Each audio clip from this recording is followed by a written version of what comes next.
Hi, good day everyone. So today we will be doing past paper May-June 2023, number 1. Now if you look at the first question, it says find the exact value of 5 over 6 plus 2 over 3 minus 12 over 35 multiplied by 7 over 9. Now if you look at this, they did not say use calculator or otherwise, so you cannot just use your calculator and put down your answer. However, you can use your calculator to check to see if the answer that we get is correct, right? And also, if you look at the grading, this is 2 marks, right? So 2 marks means that we have to show some kind of working. So if you look at this question, right, there is a combination of different operations being addition, subtraction, multiplication, and division. And when that happens, we have to follow something called BODMAS. Now, BODMAS tells us the order in which we have to, yes, it tells us the order in which we have to do our operations. So there are no brackets, so we cross out B. There are no off, which stands for power off, so we're not going to do O. There are no division, so we're not going to do that. There is, however, a multiplication. So we're going to multiply. So we have minus 12 over 35 multiplied by 7 over 9. Right, a minus and a plus, if we know anything about directed numbers, a minus by a plus is a minus. So the answer we're going to get is going to be negative, so whatever, when we multiply this. So we're going to always compare the numerators and the denominators to see what number could go into them. So you're going to compare the 12. Is there a number that could go into 12 and 35 at the same time? No. What about 12 and the next denominator, which is 9? Yes. So what could go into 12 and 9 at the same time? 3. 3 could go into 9 3 times, and 3 could go into 12 4 times, right? Then we check again with our numerator and denominator. What could go into, is there a number that could go into 4 and 35 at the same time? No. What about 4 and 3?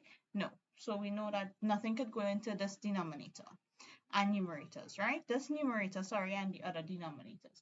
Then we go to the next numerator. What about 7? Is there a number that could go into 7 and 35 at the same time? Yes.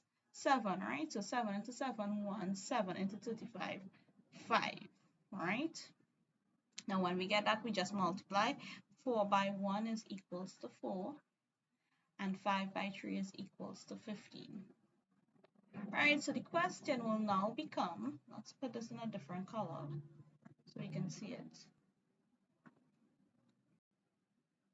5 over 6 plus 2 over 3 minus this answer, 4 over 15.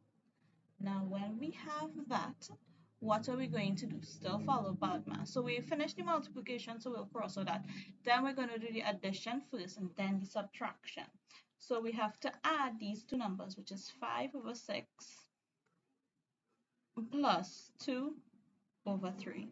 Now, when we are adding fractions, the first thing that you need to look at is your denominators to see if they are the same or different. If they are different, we have to find something called LCM, right? Now, I'll show you the long way. But after you get accustomed to doing LCM, you'll see that the LCM of 6 and 3 is actually 6, right? But let's do it. If you have 6 and 3, the numbers that are going outside here are only prime numbers. The smallest prime number we're going to start with. The smallest prime number is 2. We're going to ask, can 2 go into at least one of these numbers? Yes, it can. So 2 into 6 is 3. And 2 into 3 cannot, so you just bring down the 3. So now we have 3 and 3. And the next prime number after 2, because now 2 cannot go into 3 or 3. So the next prime number after that is 3. So we're going to say, can 3 go into this? 3 into 3, 1. 3 into 3, 1. Now, once you get 1, 1 at the end, our LCM will be 2 multiplied by 3, which again is equals to 6. Right now, after we find the LCM, we're going to compare 6 and our denominators and our numerators. 6 into 6 is 1, so you multiply the numerator of that fraction by 1. 3 into 6 is 2, you multiply the numerator of that fraction by 2. So that's 5 by 1 is 5, and 2 by 2 is 4. So you have 5 plus 4 is equals to 9 over 6. All right, now if you have 9 over 6, you reduce it. What could go into 9 and what could go into 6? 3. 3 could go into 9 3 times, and 3 could go into 6 2 times. So this number, 9 over 6, will reduce to 3 over 2. So now the question becomes, after we add 3 over 2, subtract 4 over 15. All right, so I'm going to do that second part here. All right, so we have 3 over 2 minus 4. Actually, I don't think I'll have space there. Let me go to the next side there. Right, we have 3 over 2 minus 4 over 15. Right, again, we look at the denominators. Same thing with addition. We look to see if your denominators are the same or different. Right, because they're different, we have to find LCM of 2 and 15. That LCM is 30, or you can just add it. You can find it the same way I showed you here. 2 and 15, what could go into 2? What is the smallest numerator? Smallest prime number that could go into 2 and 15? 2. So 2 into 2 is 1. 2 into 15 cannot, you bring down the 15. Then you look at the next prime number. What is the next prime number after 2? 3. Can 3 go into 15? Yes, it can. So you're going to say 3 into 1 cannot, bring down the 1. 3 into 15 is 5. Right? Now 3 cannot go into any of these numbers, so you're going to go to the next prime number. After 3, the next prime number is 5. Right? 5 into 1 cannot. 5 into 5 is 1. Again, when we get 1, 1, our LCM would be 2 multiplied by 3 multiplied by 5, which is 2 3s are 6, 6 5s are 30. So that is how I got my LCM to be 30. Now, when you're subtracting, the next step to do is compare your denominator with your numerator. Yes, your denominator with your LCM. How many times can 2 go into 30? That could go 15 times. So you multiply the numerator of that number by 15. How many times 15 could go into 30? 2 times. So you multiply the numerator of that number by 2. So 3 by 15 is 45. Minus 4 2s are 8. So now we have 45 minus 8. 45 minus 8, which is equal to 37 over 30. Now, if we look at the numerator is actually more than the denominator. So this type of fraction is an improper fraction. So you put a 37 over 30. You're going to convert this to a mixed number. How many times can 30 go into 37? 30 can go into 37 one time, and your remainder will be 7. So it will be 1, and your numerator is a remainder 7 over 30. And that would be your answer, 1 and 7 over 30. Now, in your calculator, right, you can do this in your calculator. You put in exactly this. So let's see. So in your calculator, you will see a button that looks something like this. It's A and B, C. This button means over. So what you're going to put is 5, and then you're going to click this number, and you're going to see something like this. May not be exactly like this, but it will be similar. 5 over 6 plus 2, and then this number again, this button, sorry, again, 2 over 3 minus 12 over 35, right? And then multiply by 7 over 9. And when you put this in your calculator, you are going to get 1 and 7 over 30, right? And when you get that, you can just put, that is just to check to see if your answer is correct, right? And with each step, now, if you do get it incorrect and you'll be like, so where I went wrong, what you can do is, you see how you had to do multiplication first? You can do the multiplication in your calculator, check to see if your answer is correct, right? Then after you do your multiplication, you do your addition, you check to see if 3 over 2 if you get that 3 over 2, right? And then that would tell you at what step did you go wrong, right? So it would help you. Your calculator is your friend in paper too, so use it. All right, let's go to part B now. Now, a question like this, there's no way that you can do it in your calculator. I mean, in manually, so I will just say use a calculator. Now, the thing about this is you have to know how you're going to put this in your calculator. So you're going to see a button on your calculator that looks something like this, right?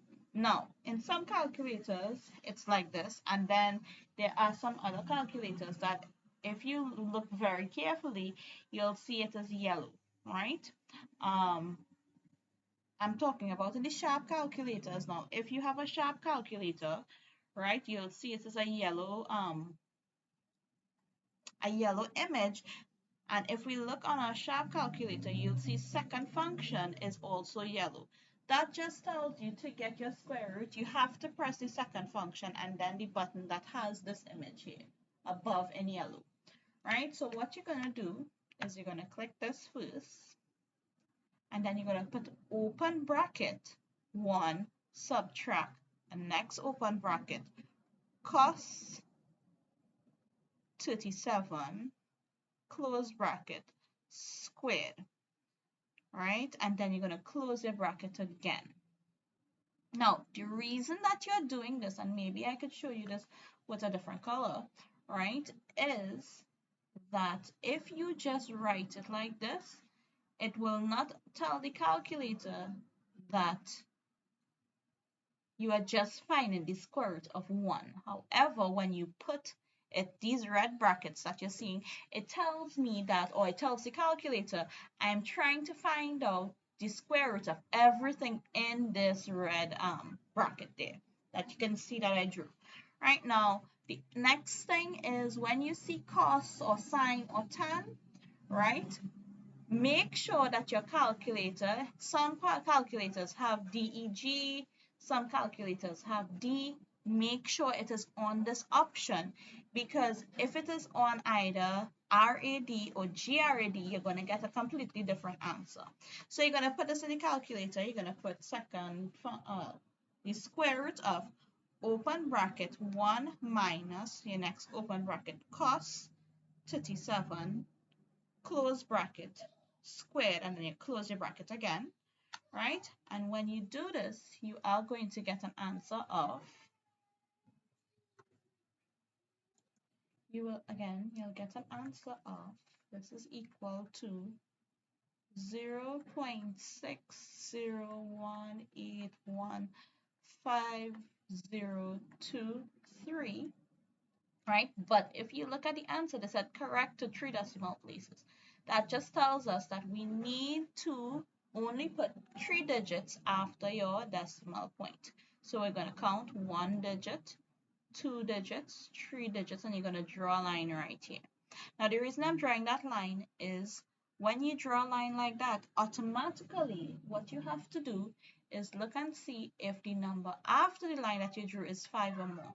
The number after that line that I drew is 8. So because it is 8, you have to, and which is more than 5, you have to add 1 to the digit in front of the line. So it's going to be 1 plus 1, which is 2. So this would be approximately 0.602, and you're going to put the 3 decimal places. This tells me, or tells whoever is correcting, I have approximated this to 3 decimal places. All right, and that is how you would do part B. Let's go directly to part 2. Right. This question says write this in standard form. 0.0527. Sorry, I missed out an extra 0.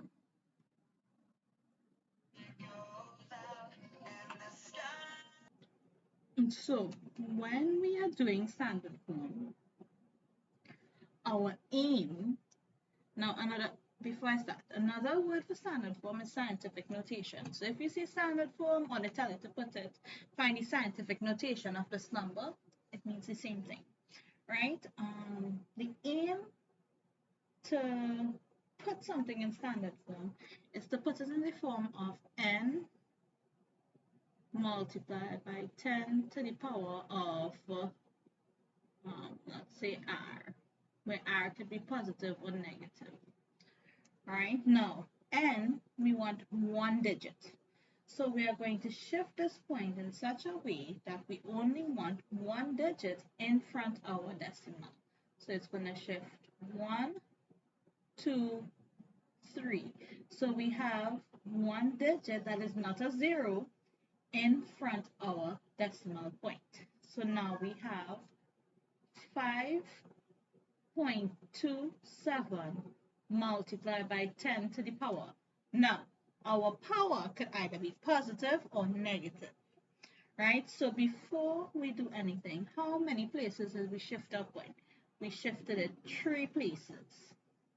Now, if you shift the decimal point to your right-hand side, your power is negative. And if you shift the decimal point to your left-hand side, the power is positive. So if you look, we shifted to the left-hand side, so it will be 10 to the negative 3. So our answer for this one is 5.27 multiplied by 10 to the negative 3. All right, let's go on to the next question. Part C. Harish works at a call center 35 hours each week. So from that, we know 1 week is equal to 35 hours. All right. He is paid an hourly rate of $11.20, meaning for 1 hour, it is equals to $11.20. Yeah? Calculate the amount of money Harish earns for 4-week month. So we can do this different ways, right? You can find out how many hours in 4 weeks. So if 1 week is 35 hours, then 4 weeks would be 35 multiplied by 4, right? 35 multiplied by 4 is 140. So for that 4 week or for 1 month, it is 140 hours. Right, and we know if 1 hour is $11.20, then for 140 hours would be 1120 multiplied by 140, and you would get $1,568, and that would be the answer for this question. Right. The next way that you could have done it is you find out for how much he would earn for 1 week. So that's 35 hours. So this is an alternative. 1 hour is equals to 1120. So it's for 35 hours, which is 1 week, would be 11.20 multiplied by 35. Right? So let's do that. 11.2 multiplied by 35. That is for 1 week, he earns $392. So we know 1 week is equals 392. So for 4 weeks, would be 392 multiplied by 4. Multiply this by 4, you're supposed to get the same answer, which you do, of $1,568. And that is how you would do this question. Let's look at the last question. In a certain week, Harish works 8 hours overtime. Overtime is paid at 1.5 or time and a half. 1.5 times the usual rate of $11.20 per hour. Calculate or find the total amount of money Harish is paid for that week. So first off, we know, let's deal with the overtime. Overtime is equals to 8 hours. Right? This statement here, time and a half is usually right. So what we know is his overtime rate would be his basic rate, which is $11.20 multiplied by the number of times. So you do this on your calculator. So, that's 11.2 multiplied by 1.5. So you're going to get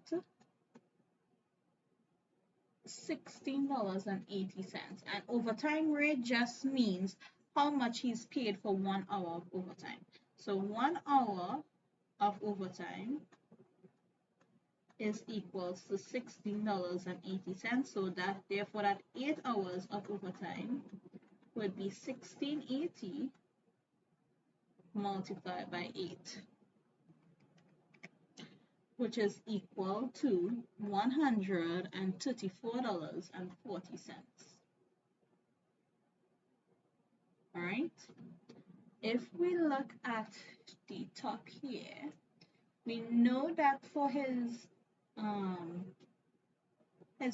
week, he's earning $392, right? So his total wage would be $392, which is how much he's earning for that 35 hours, plus $134.40, which is how much he's working for overtime, $392, right? This is equal to $526.40, and that is how you would do this question, right? Again, that 392 is from here. We know that 1 week of for 1 week he would earn $392, right? And we know overtime was $134.40. So his total wage would be $392 plus $134.40, and you get this answer, right? And that is the end of number 1, May-June 2023. Hope you enjoyed the class.